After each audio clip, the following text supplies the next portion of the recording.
internationale.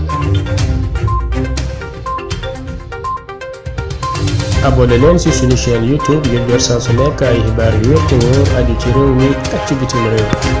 Seneinfo.net. yéen kaay yeeg Mamadou Mouhamed Ndiaye. jërë ngeen jëf mbas mi xas ne xës ci suñu kaw Vox Populi nee nañu ni mu mel ci réew mi jaadootul yëral xët mu njëkko yéenekaay bi li mu bind moo di joote jàngi yokk ci Covid 19 bi bilan bi ñu am ci ñetti fan yu weesu rek doy na ci firnde ne fanweeri doomi aadama ak benn ñàkk nañu seen bakkan ci réew mi ndax coronavirus bi maanaam ci gàttal altine ak léegi daanaka bés bu yàlla sàkk coronavirus bi dina jël ci réew mi fukki bakkan ni feebar bi di lawee ci Sénégal it kenn waxalewu ko ne démb rek am nañu ci bilan bi ñaari téeméeri cas coronavirus ak juróom fukk yu yees ñaari comité di ay kuréel l'Observateur nee nañu moom la ñu taxawal ngir ñuy saytu ñàkk yi ñu war a séentu ci réew mi ak bu ñàkk yi yegsee nan la ñuy def ba li ñu bëgg a ñàkk ci askan wi ñu matal ko comité coordination vaccination la tudd comité bu ca nekk ko jiite ak ña ca nekk l'Observateur bindal nañu ko Soleil national nañu lu jëm ci sensibilisation ak préparation technique ñeel opération vaccination yi président national di Macky Sall sant na gouvernement bi ci ñu waajal ko préparer terrain bi ci kaw loolee Soleil national mi ngi ñuy xamal ne danañu ci boole alkaati ak takk dere ngir ñu jàpp ci ba lépp tege ci yoon lëkkute jemel ne ko naan ñu xanaa Macky Sall ci kaw ngelaw li lay dóori ñàkkam ne ñu ngi waajal loo xam ne ba léegi gisaguñ ko boole ceekit vaccin yi ñuy wax ak di ko séentu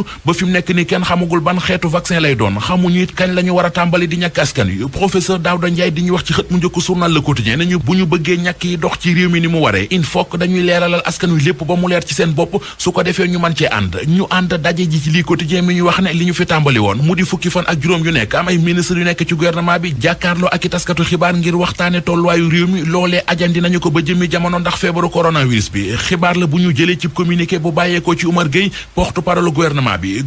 bi ak li mu amatul premier ministre l'Observateur nee nañu président de la République Macky Sall mi ngi nas ay pexe ngir régler ko li muy waajal moo di fal ay délégué interministériel ngir ñu jàpp ci liggéeyu gouvernement bi ba mu gën a ñoŋ bu ko defee ki nga xam ne mooy secrétaire général bu présidence de la République yu bari danañ ko wàcc nañu war source wa docteur Amadou Cissé la xëy di waxtaanal docteur la ci wàllu énergie doo nit ab gëstukat ci wàllu pétrole ak yu ni mel leeral na yu bari ci teeni gaz ya tàkkoon ca Ngadiaga sandarma bi faatu ca bassin ba ca Ngadiaga ñu naan ko Sakoura Badiane Gaye lu bari ci moom journal Rewmi Quotidien xëy na di ñu ko wax Sud Quotidien moom xëy di ñu wax ci fitna jaam ca Casamance moo ngi ñuy xamal ci xëtam mu njëkk ne kuréelu fëpp ga fa nekk mu di waa MFDC li ñu bëgg te di ko sàkk ci gouvernement bi moo di ay négociation maanaam ñu bokk toog waxtaan ngir gindiko ay gindiko yu yaatu ci faux billets yi waa division investigation criminelle jàppoon ci Almadi ñoo ngi ci libération ubbil journal bi faux billets ya mat nañu 2 millions yi euro ki jiite woon ki ligg ab doomu Côte d'Ivoire la bu tudd Mohamed Bakayoko nee na enquêteurs yi dafa bëggoon a def social ci Sénégal moo waraloon mu doon defar ay faux billets libération xamal nañu ne matériel yi ñu doon raxase xaalis bi ca marché bu Tilène la ñu ko jëndee ci unité 4 Parcelles Assainies ga ca Kër Massar luy yéemee fa xew xibaar bi mi ngi ci xët mu njëkk La Tribune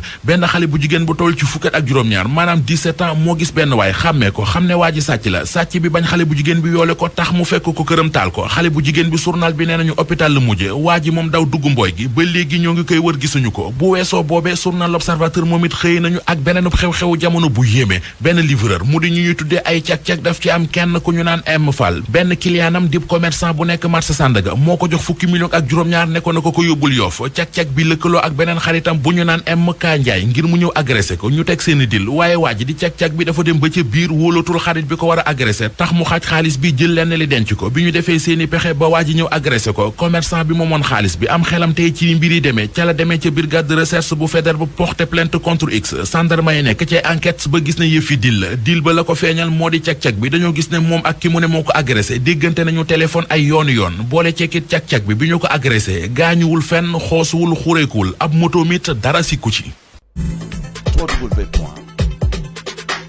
askanu Sénégal ak bitim réew seen groupe d'information bi di Seneinfo International ubbil na leen ay buntam ci www.seneinfo.net ngir ngeen di mën di am bépp xeetu xibaar ca ba mu jotee ci ay anam yu wóor moo xam xibaaru politique la ci wàllu culture bi cosaan ak aada xibaaru tàggat yaram xibaaru diine ak lépp lu xew ci àdduna bi mën ngeen a abonné wu ci YouTube bu Seneinfo International ngir xam li xew ci seen réew ak fépp ci àdduna bi seen groupe d'information Seneinfo International ndimbalu askan wi moo ko tax a jóg